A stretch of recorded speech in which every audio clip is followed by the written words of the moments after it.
Assalamu alaikum listeners, welcome back to the recording of a new topic in financial accounting, that is long-term liabilities. This is chapter number 15 of financial accounting. In this chapter, I'm going to discuss about different characteristics of long-term liabilities, and main focus will be on bonds. So we'll be talking about different features of bonds, their recording, their issuance, their redemptions, charging of interest, and all these things we are going to cover in learning objective number 2. And in learning objective number 3, I'm going to introduce you a bit with long-term liabilities, which is notes payable. This is the second type. Actually, bonds payable are one of the type. They are considered sometime a type of notes payable, long-term notes payable.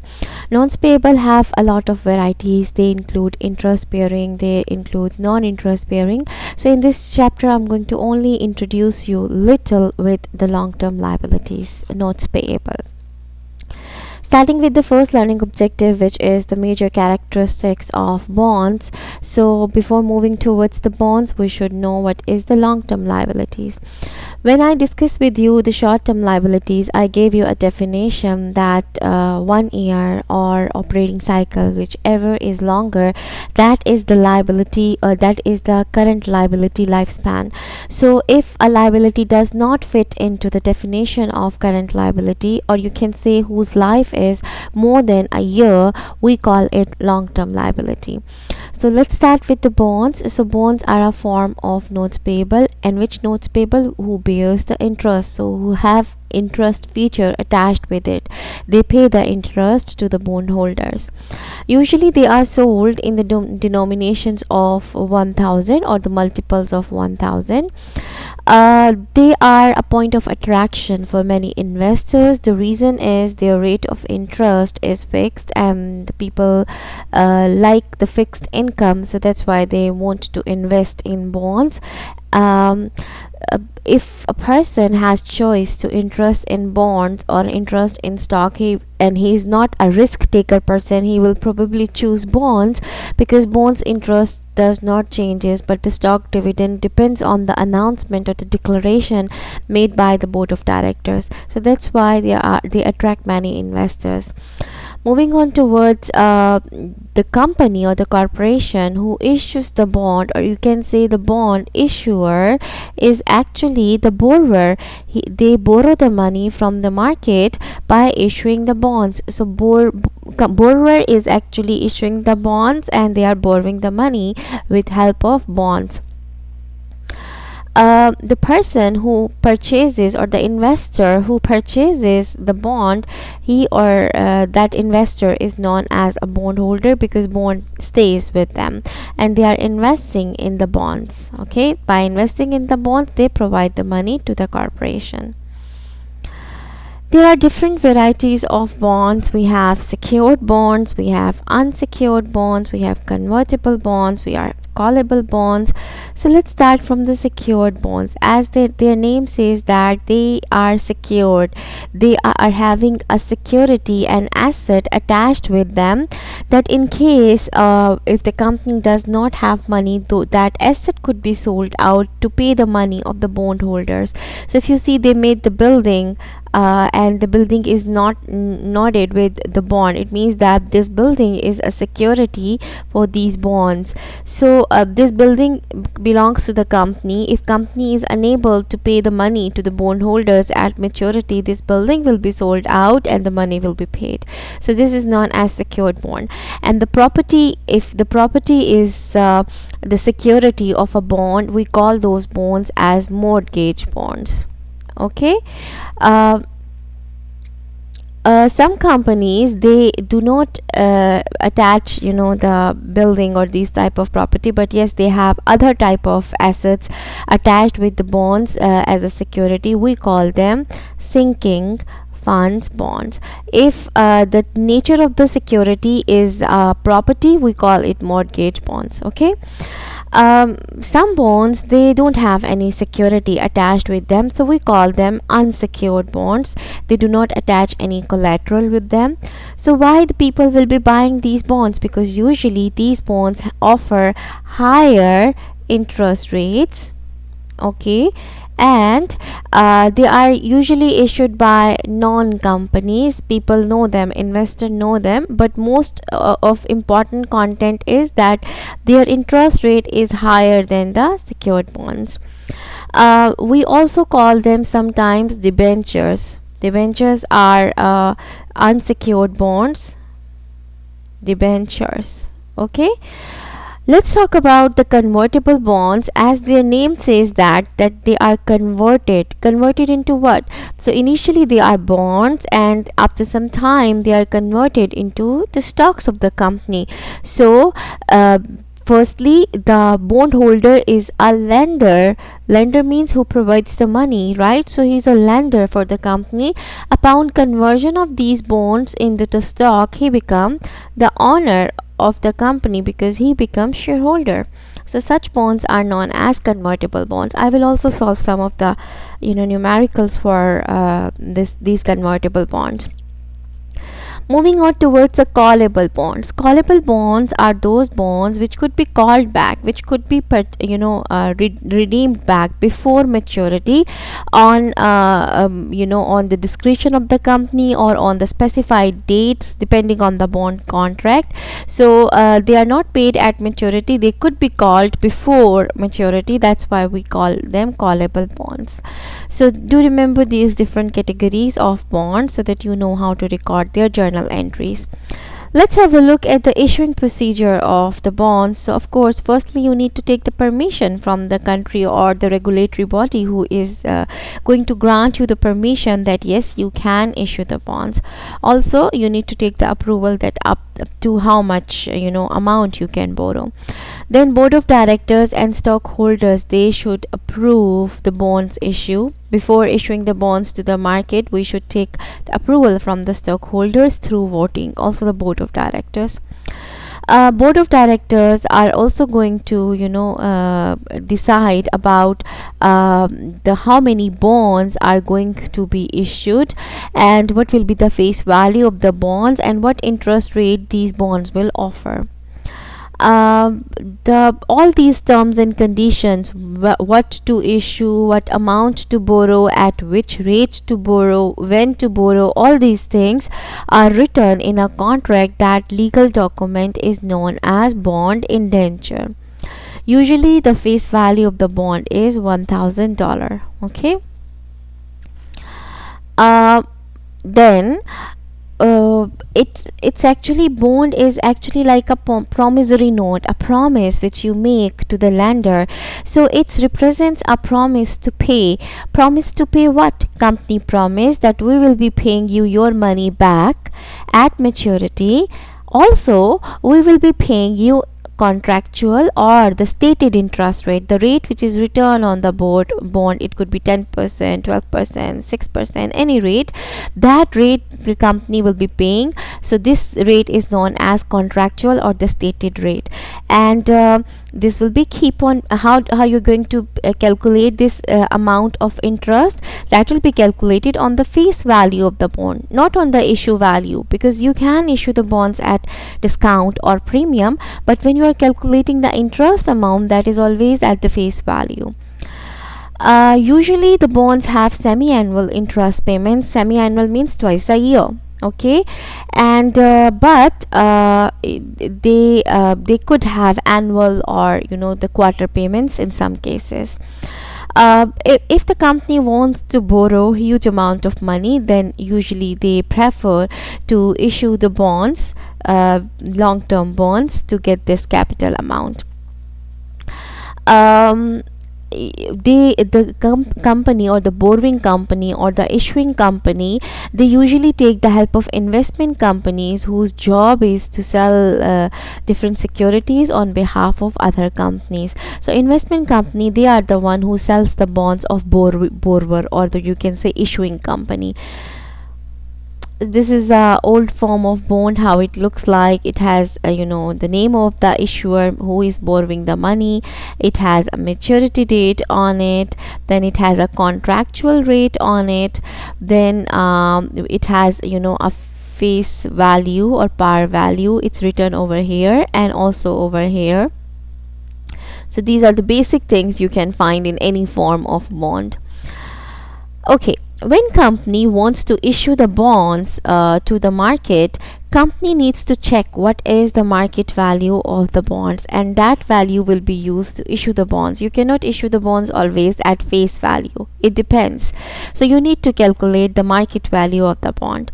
So a current market price, or the present value, current market value is also known as the present value. How you calculate it? How do you determine the market value? So it is calculated with the help of three things. Three factors are important if you want to calculate the current market price. So these factors are the dollar amounts received. What are the dollar amounts? Just few minutes back I showed you that company makes a promise that company will be going to pay the money at maturity, the face value at the maturity. Also company will be paying the interest to the bond holders. So these are the dollar amounts which are attached with the bonds. And then length of time, this received is from the investor's perspective. Okay, then that they will be receiving these things, and also how long they will be keep on receiving this. So if the life of the bond is 5 years, so 5 years they will keep on receiving the interest, and then after 5th year they're going to receive their lended money, the money which they have given to the company. So we need to know how much proceeds or the money the investor will be getting. We also need to know how long they will keep on getting, and what market is offering as an interest rate. So market rate of interest is also very important. I told you one rate which is known as contractual rate. Contractual or stated rate is the rate which belongs to a particular bond, but the market rate is the rate which investors are demanding in the market. How much investors are willing to get or accept as a rate. You cannot print your bonds again and again with the new rates, so you have to check the market rate and you decide accordingly that what issue price you will have. Okay, so market rate is the rate investor demands for loaning the funds or lending the funds. So now we have two rates in our mind. One is known as stated or the contractual rate, and the other one is known as market rate. Okay, these both rates are important because stated rate helps us in calculating the interest payments, and market rate helps us in deciding what value we are going to use to issue the bonds. Okay, let's have this example so that you can know how to determine the market value of a bond. So let's read it out. Assume that Arcopolis Company on January 1st 2017 issues $100,000 of 9% bonds due in 5 years. So life of the bonds is 5 years. 9% is the contractual rate because they said of 9% bonds, and the face value of these bonds is 100,000. So this is face value, this is contractual rate, and this is the life of the bond, or you can say N, or you can say T. All these things are same, and it is going to pay the interest annually. Now the purchaser means the lender or the bondholder. The purchaser of the bond would receive the following two types of cash payments. We all know what are they. The purchaser will receive his money back at maturity. So how much is the borrowing money? 100,000. This is the face value. At maturity you always get the face value, so you will be getting the face value at maturity. Also 5 years you are going to receive the interest payments. This is an example. So they say that 9,000 interest payments, but you should know how to calculate the interest. So the contractual rate is 9%. As I mentioned few minutes back, that the contractual or stated rate helps us in calculating the interest. So your stated rate is 9%, and the face value, do remember, always multiply it with face value to calculate your interest. So face value is 100,000, so it's annual payment, so your interest amount is going to be 9,000. Every year you will receive the interest, so 5 years you will keep on receiving this 9,000. So let's draw the timeline. This is present today when you are borrowing the money, when the company is borrowing the money. After 1 year, company has to give 9,000 interest to the bondholders. After second year, company has to give 9,000 again, then third year 9,000 again, fourth year 9,000 again, and also fifth year 9,000 again. So 5 interest payments company have to make. And company also needs to make the principal payment, which is means the face value at maturity. Company has to return this money to the bondholders, okay, because this is the borrowed money. So this is the face value, sorry, not borrowed money. Company has to return it to the bonds. Now we need to decide that what should be the issue price of these bonds. Should we issue them at face value, or should we issue them at some other value? Till now you get 2 things, because we need 3 things. So out of those 3 things, you just got 2 things. What first thing you need, that was the dollar amount you receive. So dollar amounts we decided how much. Then the second thing was you need to know length of time, how long. So here 5 years, right? And then third thing is market rate. See here, you need market rate of interest. So if you read this example from the reference book, you will find out that in this example the market rate is also 9%. Contractual is 9%, market is also 9%. So we will be using this market rate to calculate the present value of money borrowed, or the money you have to return at maturity, and also all the interest payments. Before moving on towards the calculation of the present value, we all know that there are proper formulas available to calculate the present value of a single amount. Single amount means one amount. So in this example, the one amount is 100,000. That is going to be returned only one time. And the repeated amounts in this question are 9,000. It's going to be repeat every year, right? So 5 times repeated amounts and 1 time maturity value should be returned. So in mathematics, this repeated amount is known as annuity. What is the definition of annuity? You receive the similar amount after the same time intervals, having a finite life. There is a life for it, not forever. There should be a life. So yes, we have same amount, which is 9,000, with the same time interval after every year. So it's same time interval, and there is a life, 5 years. So it is an annuity. Okay, so we will be using 2 formulas to calculate the present value. First formula will be to calculate the present value of the single amount, and the second formula will be to calculate the present value of annuity. So let's move on towards the next one, where we are using the formula. I'm going to give you, they directly use the financial calculator, but usually at this level financial calculators are not allowed to be used in exams. So let's just practice without the financial calculator. If you want to calculate the present value of a single amount, the formula is the future value divided by 1 plus r raised to power n. Future value means the value, one time value you are going to receive. So in this example, it's 100,000. R is the market rate. N is the life or the time period. So this 100,000 you have to return after 5 years. So let's put all the values in the formula. 100,000 is the future value, single amount, divided by 1 plus market rate. Market rate I gave you, that's 0.09, or you can say 9%, and after 5 years you have to return this amount. So when you simplify this expression and you round up the figure, you will be getting 64,993. After that, we will calculate the present value of all these repeated amounts. We call them annuity. We represent them with C in the formula.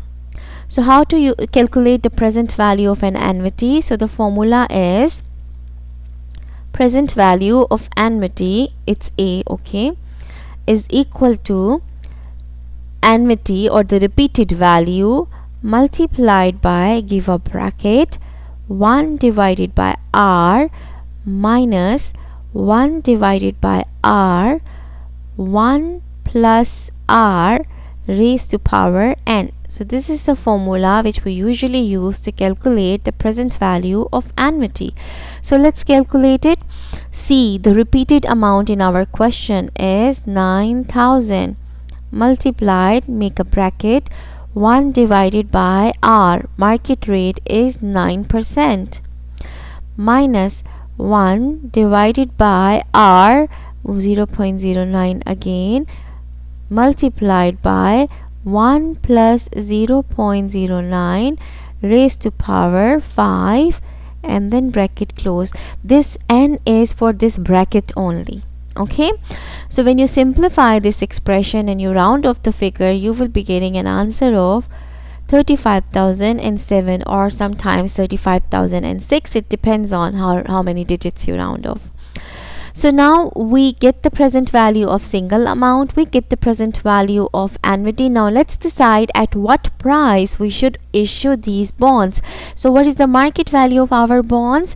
So when you put these values here and you add them, you get exactly 100,000. This 100,000, which is the market value we calculated, this is exactly the same what was the face value of our bonds. Why?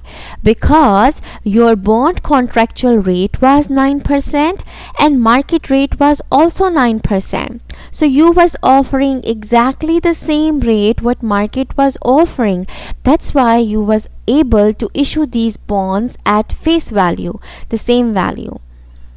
But this scenario is different when market rate is different than your bonds rate. In this example, market rate is 9%, which is your bond rate as well. Same exactly. What if market is offering a higher rate, 10%, and your bond is giving 9%? Or the market is offering 8%, less rate, and your bond rate is 9%. Then what will happen? So in that case, you need to do all these calculations again, and instead of 9% market rate, you will change the market rate whatever you are considering, and you will not find the answer as 100,000. It will be different. So let's create a scenario. I will take you, do remember these points when I will be creating the scenario. It will be easy for you. Okay, so let's start the learning objective number 2, and scenario is over there for the comparison purpose. So we'll be talking about accounting for the bond transaction. So corporation records the bond transaction. Who are corporations? The borrowers, the bond issuers. When they issues the bond, at that time companies record the bond transactions. Means your bonds payable are affected at that time when the company issues the bonds, or when the company redeems the bonds or buy back the bonds, at that time bonds payable is affected. And when the company converts the bond to the common stock, at that time also bonds payable are affected. I'm not talking about interest payable on bonds, I'm talking about when the bonds are involved. So bond gets credit or debits because of these three different scenarios. When the bond holders, now just like shares, bonds can also be sold easily in the open market. So when the bond holder sells their bonds investment to other investors in the market, then the company or the issuing company, they don't receive any money, and they are not involved in these transactions. So when they are not involved in these transactions, so they do not journalize. Let's suppose company has there is a company XYZ, they issued the bonds, and at that time Mr. A has bought the bonds. Okay, so company issued the bonds, company issues the bond, company will record the journal entry.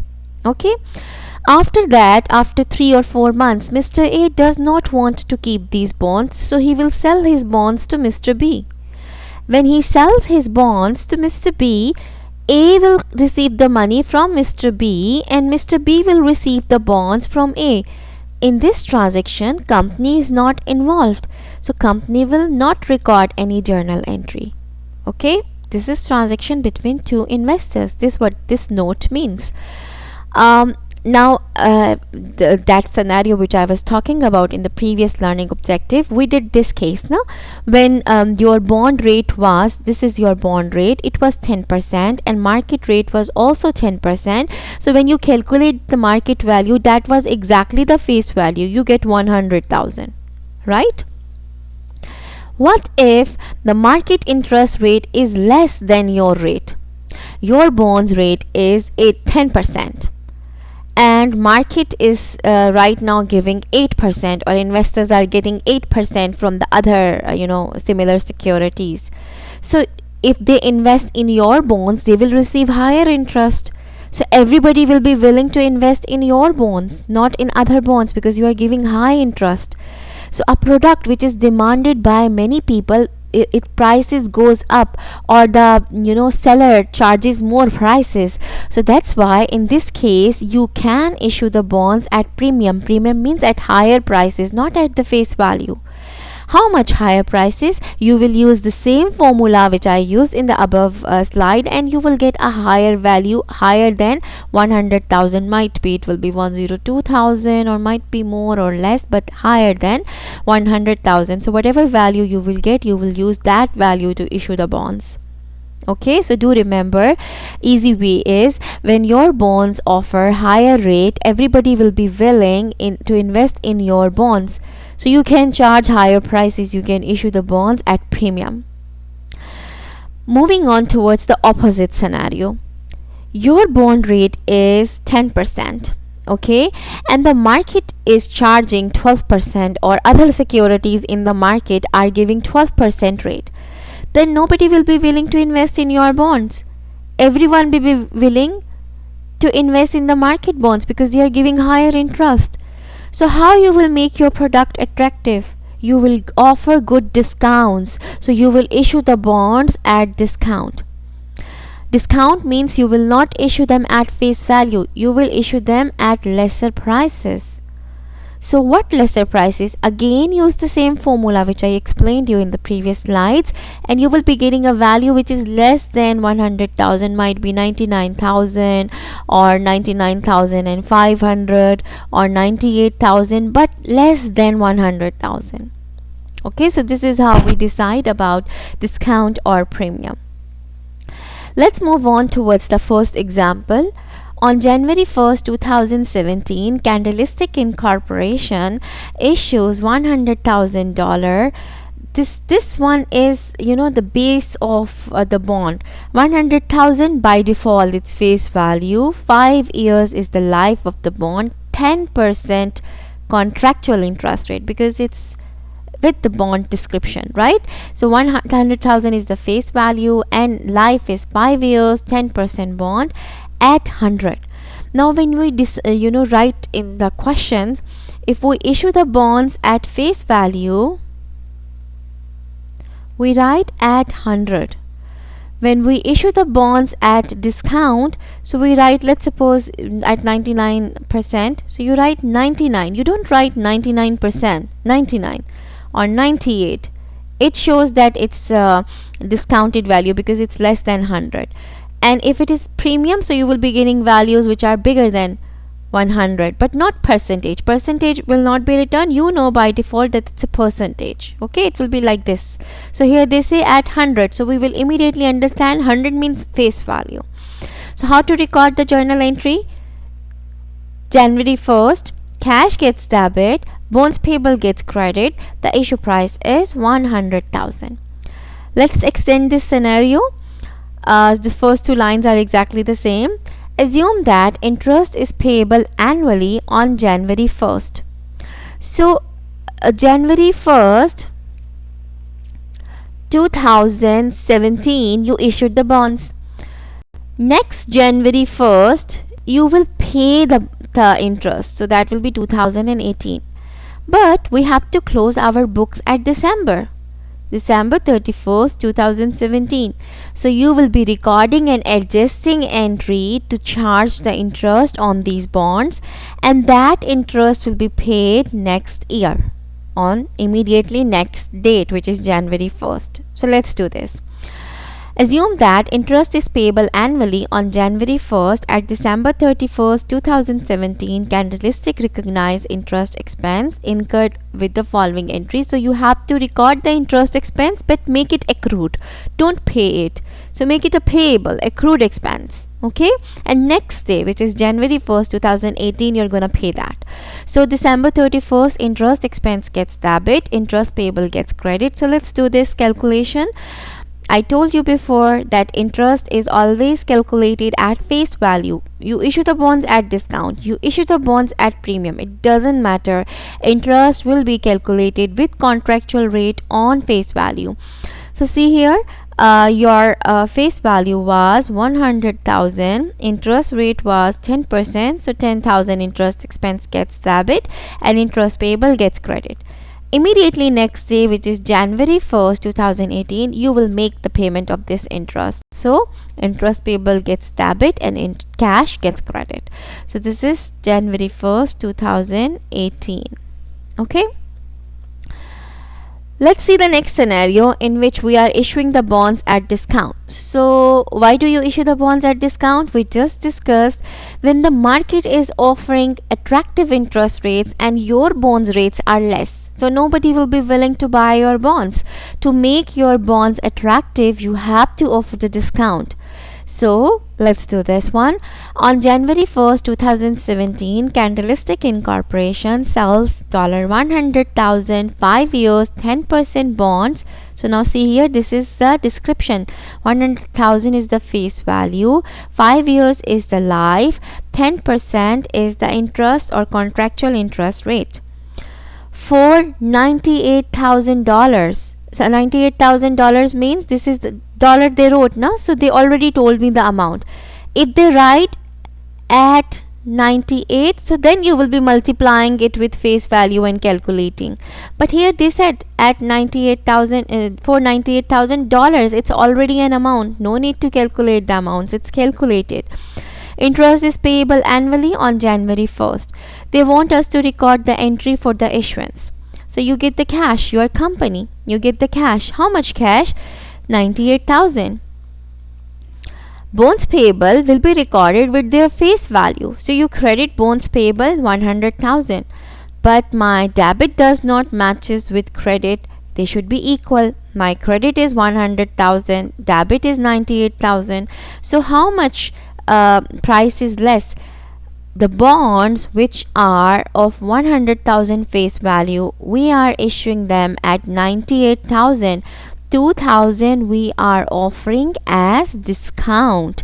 So that's why we debit discount on bonds payable 2,000. The normal balance of discount on bonds payable is debit. So whenever discount on bonds payable increases, we debit it. When it decreases, we credit it. Okay, so discount on bonds payable gets debit. Regarding discount, we have a presentation that how does discount appears. So in the balance sheet under the long-term liabilities, we will put bonds payable. Immediately we will say less discount on bonds payable. Why? Because we need to show the current value of the bonds. Current value means the issue value of the bonds, that is known as carrying value. At higher grades you will see how to amortize this discount, but because this is financial accounting, so we don't involve you in the amortization of discount or premium. Okay, so but do remember that the face value of the bonds was 100,000, discount on these bonds is 200,000, so the carrying value of these bonds is 98,000. So this is how we present in the balance sheet. When you sell the bonds on the discount, the borrowing cost or your total borrowing cost increases more than the interest payments. Now what does it means? If you borrow 1,000 from someone and you return them 1,000, whatever you borrowed, you return that. So you did not pay anything from your pocket. This 1,000 which you are returning, you actually borrowed from the same person, right? So nothing goes from your pocket. But you know that borrowing includes interest. They are never without interest, right? So if let's suppose if you borrow 1000 and you return 1000 at maturity, but in between you pay, let's suppose 600 as interest. So if somebody asks you, you borrowed 1000, what was your cost? So you can say, I paid 600 from my pocket, though I returned 1000, but that was the borrowed money which I returned. What goes from my pocket, that was interest payment, that's 600, right? So if the bonds are issued at face value, their cost of borrowing or the company's cost of borrowing is interest. But in this example, we issued the bonds at discount. So if you see here, you borrowed 98,000 from the bondholders, but you have to return the face value at maturity.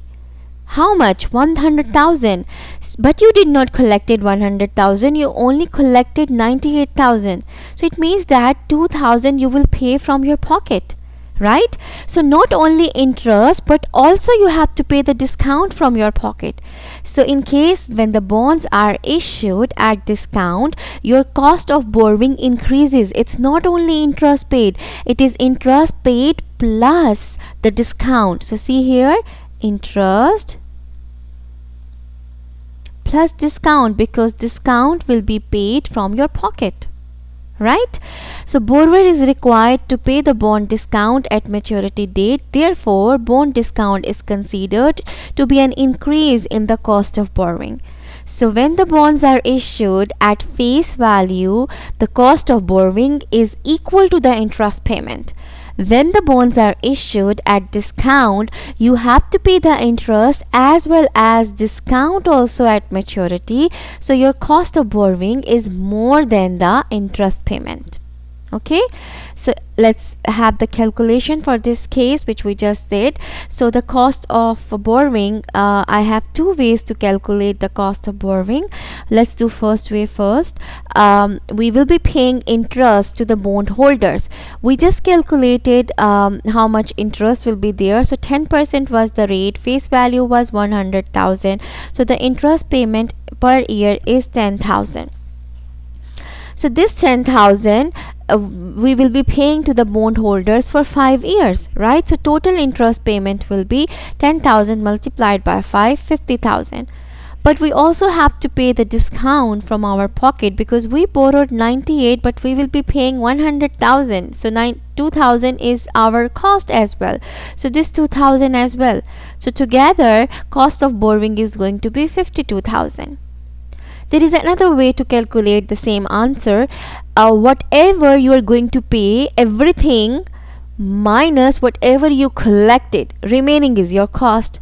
If you are going to pay all together 500, but you collected from the bondholders only 200, so remaining is going from your pocket, that is cost of borrowing. So this condition I'm going to apply here. You are going to make the payment at maturity 100,000. You're also going to make the interest payments, 5 interest payments, so 50,000. So altogether you are going to pay 150,000 to the bondholders, but you collected 98,000 from them. So remaining goes from your pocket, which is 52,000. So both ways gives you the same answer. You can opt any one of them to calculate the cost of borrowing. Let's move on towards the second scenario, which is issuing the bonds at premium.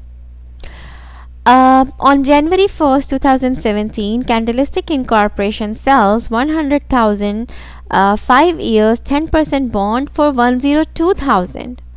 So now can you see face value is 100,000, but the bonds are issued at 102,000. So you are issuing at higher prices, premium. So you're charging extra. So these bonds pay interest annually. So let's record the journal entry for the issuance. You collected the cash. How much? 102,000. But bonds payable will be recorded with their face value 100,000. So the extra amount you are charging, that is known as premium on bonds payable. So normal balance of premium on bonds payable is credit. When it increases, we credit it, and when it decreases, we debit it. So it is opposite to discount. That's why its normal balance is also opposite to discount. Let's see how the presentation appears in the balance sheet. So long-term liabilities, bonds payable are 100,000, but we also charge the premium from the bondholders 2,000. Together the carrying value, I'm using one word, carrying value, so please do remember it. Carrying value of these bonds is 102,000. Now let's talk about the cost of the borrowing. This 2000 which you collected from the bondholders, you don't need to return them at maturity. At maturity you are only going to return the face value, just like discount. Here also you need to return only the face value. So in this case, this 2000 is a saving for you. You collected from the bondholders, but you are not going to return them. So it reduces your cost of borrowing. That's why in case of premium, the total cost of borrowing is less than the interest paid. Borrower is not required to pay the bond's premium at maturity date. Therefore, the bond premium is considered as a reduction in the cost of borrowing. Let's calculate the cost of borrowing for this scenario. Bonds issued at premium, the case which we are dealing, 100,000 was the face value, 10% was the contractual rate. So the interest you are going to collect every year, that is 10,000. For 5 years people will be getting this interest, 50,000. But we did some savings because of premium, so our savings are 2,000. So our cost decreases from 50,000 to 48,000. Another way to calculate this premium is whatever you are going to pay to the bondholders minus whatever you collected from them. So you are going to make them their maturity value payment, plus you are also going to pay their interest every year.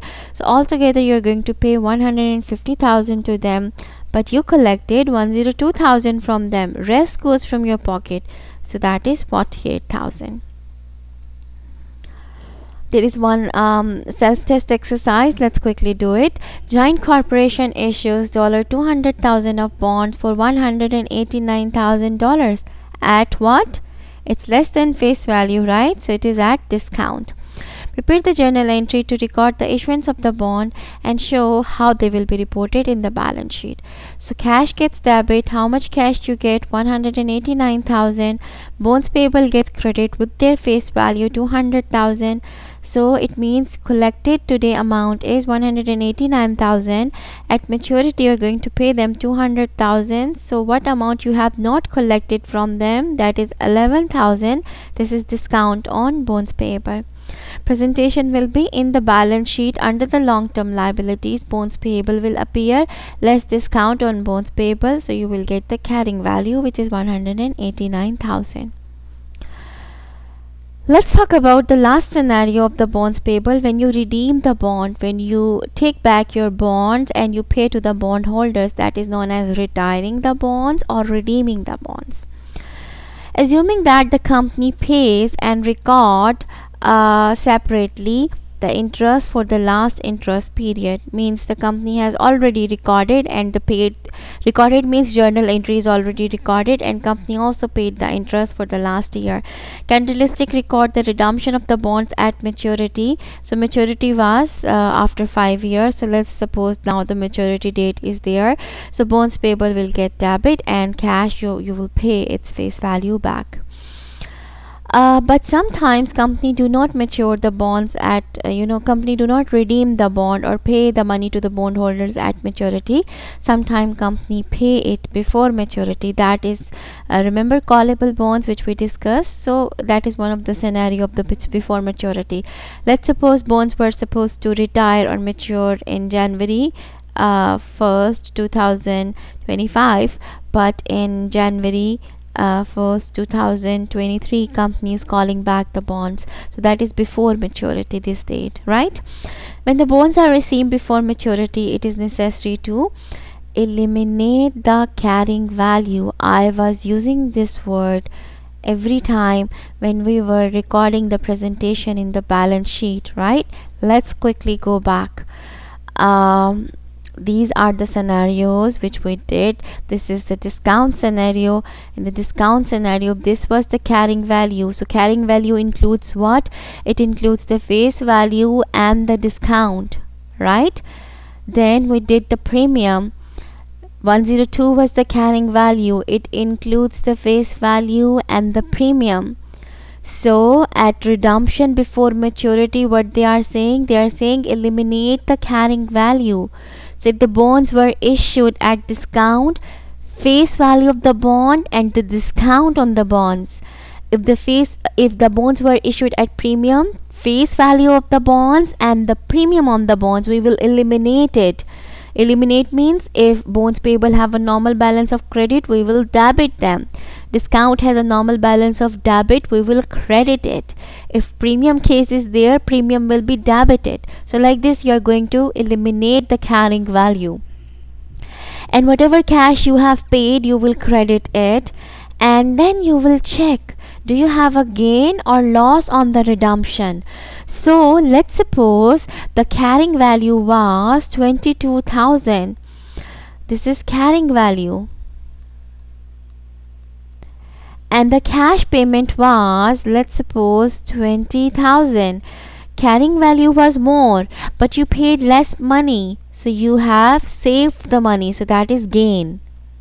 What if the carrying value was 22,000, but you have made the payment of 28,000 cash, so you paid more, so you have loss on redemption. So compare the carrying value with the cash payment and you will know, do you have a gain or loss on redemption. The carrying value of the bond is the face value of the bond less any remaining bond discount or plus any remaining bond premium. I already explained this concept. So let's do this example for redeeming the bonds before maturity. Assume the Candlestick Incorporation has sold its bond at premium. For the Candlestick, we did 3 cases, right? At face value, at discount, and premium. So they say pick up the premium case. At the end of the 4th period, the life was 5 years for our example, right? So they say at the end of 4th year, means at the end of 4th year, Candlestick retired these bonds. Candlestick redeemed these bonds at 103. Remember I said 103 means 103%, right? 103% means always at the face value. Face value was 100,000, right? So 103 after paying the annual interest. So annual interest is already paid out and now they are redeeming, so you don't need to worry about the interest calculation.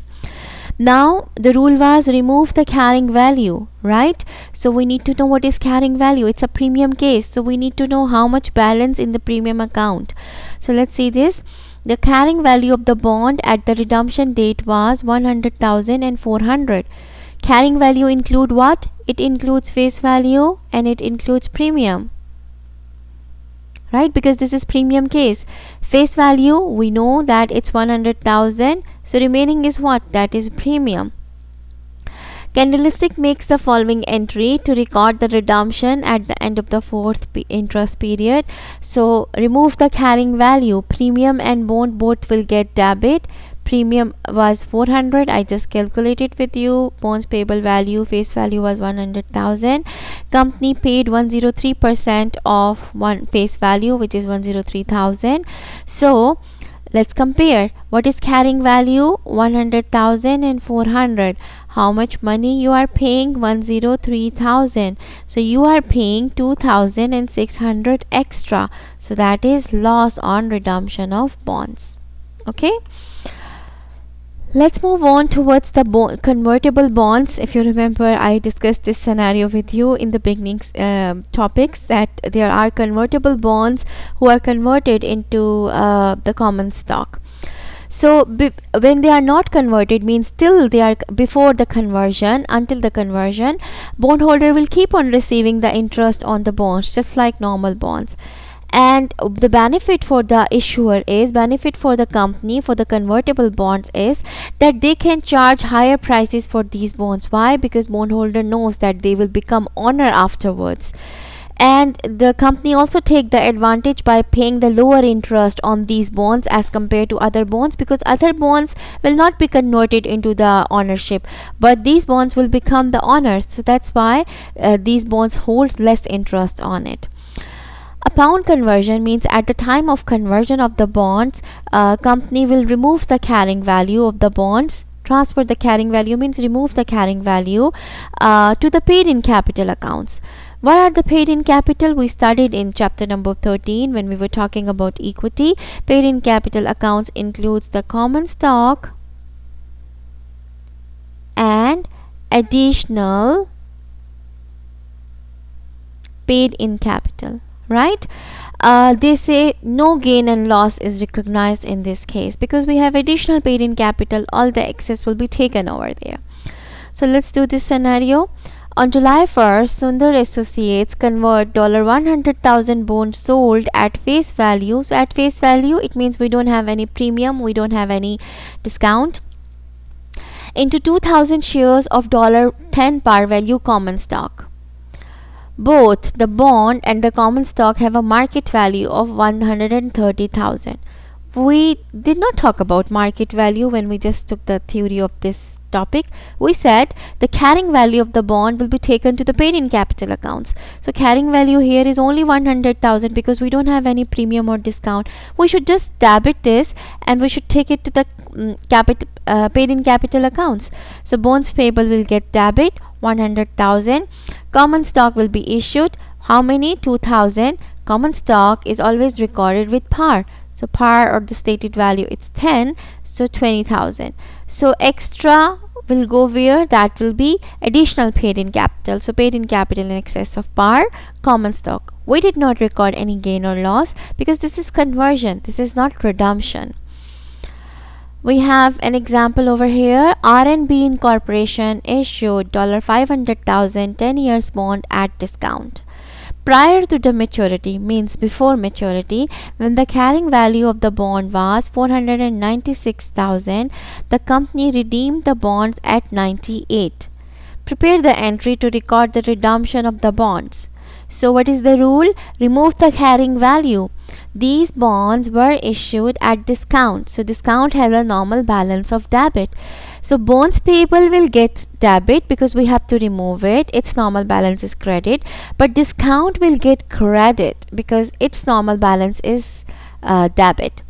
And the cash payment redemption happen at 98, right? So cash what you are receiving, that's 98 of this face value, and the remaining will be gain or loss. How would you know about gain and loss? Compare the carrying value with the cash payment, right? So let's do this. Firstly, we need to calculate the cash payment. So the face value is 500,000, but the money you are paying, that's 98%, right? So you are actually paying them 490,000. This is the cash you are paying them. What is the carrying value? Carrying value is 496,000. So this was the value for the bond, but you paid only 490,000. So you paid less than what bond owns. So the remaining is your, how much you are saving? 6,000. You are not paying them. That's a gain. Another thing is, this is the carrying value, so I need to know how much discount, right? So if the face value of the bonds is 500,000 and the carrying value is 496,000, so why they are different? They are different because of discount, which is 4,000. Now we have everything. We have discount, we have the face value of the bonds, we also have the cash money, we also have the gain. So let's record it.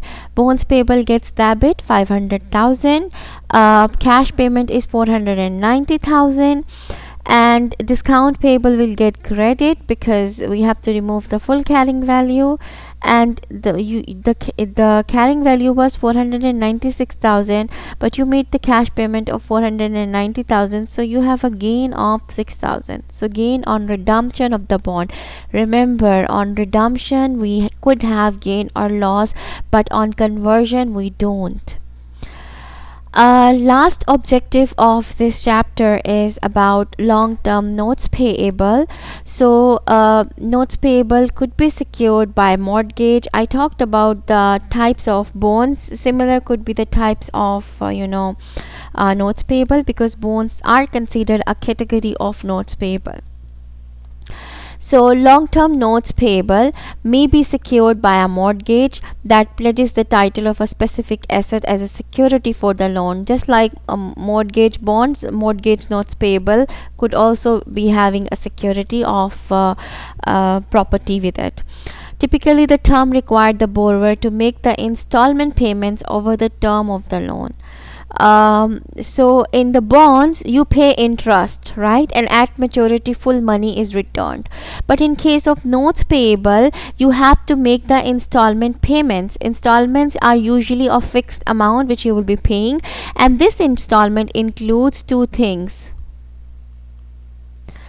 Installment includes two things. What are those things? Interest, also some returning of the borrowed money, which is known as principal.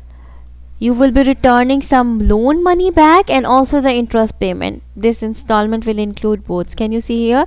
Each payment consists of interest on the unpaid balance of the loan and a reduction in the loan principal. You will be paying back the loan as well. Company initially records mortgage notes payable at the face value. So let's see this example. Porter Technology Incorporation issues $500,000 8% 20 years mortgage note on December 31st, 2017. The term provides for semi-annual interest payments, semi-annual installment payments of $50,926. Just to make the example simple, they are not taking care of real estate taxes or insurance, but usually in practical life they are the part of it, but just because we are learning it right now, we are not considering them. So how much money was borrowed? 500,000. So firstly I'll show you the journal entry for this, and then I'll bring you towards the calculation. So how do you record the journal entry? December 31st the money was borrowed, so cash gets debit, mortgage payable gets credit, 500,000 and 500,000. Second journal entry I will explain after explaining the calculation. Now after that, for the borrowed money usually we have an installment plan. So this is how your installment plan looks like. You have to 20 years you have borrowed the money, and installments will be semi-annual, means twice in a year. So 20 years and 2 times you have to make the installments, so 40 installments will be there. But because we just need to give you a concept of it, that's why we are only taking the example of first 4 installments, not all of them, because we cannot make that big table in explanation. So firstly, when you issue the notes payable, or you borrowed the money at that time, how much money you have borrowed? 500,000. So this was the principal balance you have borrowed. Then the first installment date comes, and the installment amount was 50,926. So you make this cash payment because this is the first installment date. This installment includes interest and the returning of principal. So let's see how much interest. Can you see the percentage? 8% on the remaining balance. So at this point, when you are making the first installment, how much borrowed money is remaining? 500,000, because you never paid anything back. This was the borrowed money, right? So 500,000 multiplied by, so column D, multiplied by 8%, which is the interest rate, you will get your interest expense, that is 40,000. But we are making an installment of 50,926. So 10,926 more we are paying. Why? Because 40,000 is interest. Remaining is what? You are paying back the loan of 10,926. Out of 500,000 borrowed money, you are returning 10,926. So now your borrowed money is no more 500,000. How much is that? That is 489,074. Then the second installment payment comes, and you make the installment 50,926. Again, this installment includes interest and the returning of principal. Let's calculate interest.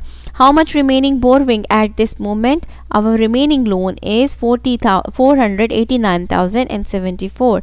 So this multiplied by 8%. So my interest expense is 39,126. Full installment is 50,926. 30,126 is the interest, remaining is returning of loan. So if I return this 11,800, now my borrowed money is no more 489,074. It is reduced how much? Now the new balance is 477,274, and likewise you will keep on decreasing. So when you need to record the journal entry, so how you're going to record the journal entry? Focus on the first installment. How much cash payment you are making? 50,926. How much interest expense? 40,000. How much notes payable will decrease? 10,926. So this is what I'm doing over here.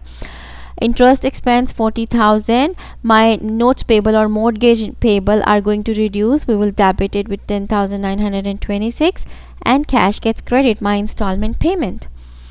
Moving on towards this do it exercise. Cold research issues 250,000 6% 20 years mortgage note to obtain needed finance for a new lab.